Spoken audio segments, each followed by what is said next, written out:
एक टाइम पे इंडिया का ₹1 ऑलमोस्ट $1 के बराबर था, लेकिन अभी $1 इंडिया के 94 रुपए के बराबर पहुंच चुका है। लेकिन क्या कारण है हिंदुस्तान का रुपया पतला होता जा रहा है? समझते हैं इस वीडियो में।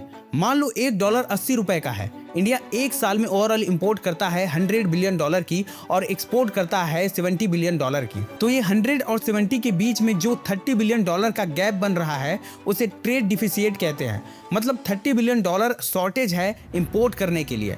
अब जो इंपोर्ट करने वाली कंपनीज होती है जैसे ऑयल कंपनी, इलेक्ट्रॉनिक कंपनीज, उनको फॉरेक्स मार्केट में जाके $30 बिलियन एक्स्ट्रा खरीदनी पड़ती है। अब फॉरेक्स मार्केट में दो टाइप के ऑर्डर्स होते हैं।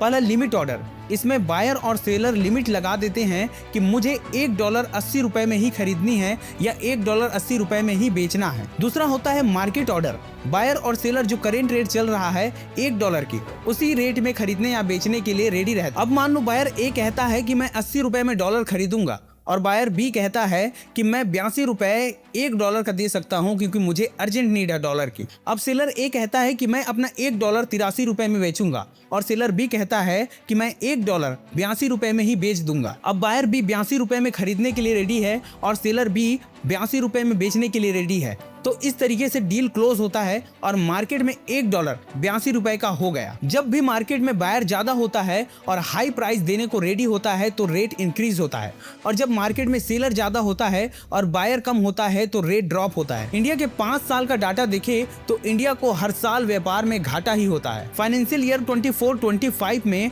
लगभग $95 अरब का घाटा हुआ और इन्हीं घाटों की वजह से रुपए गिरता है। इसके अलावा foreign investment outflow, inflation, different interest rate, oil prices, global crisis, ये सारे फैक्टर भी डिपेंड करता है। पर अल्टीमेटली इन सब में भी इंडिया कितना डॉलर कमा रहा है और कितना डॉलर गंवा रहा है, यही रुपए की वैल्यू डिसाइड करता है। और इसी तरह की इंफॉर्मेटिव वीडियोस के लिए मुझे फॉलो जरूर करें।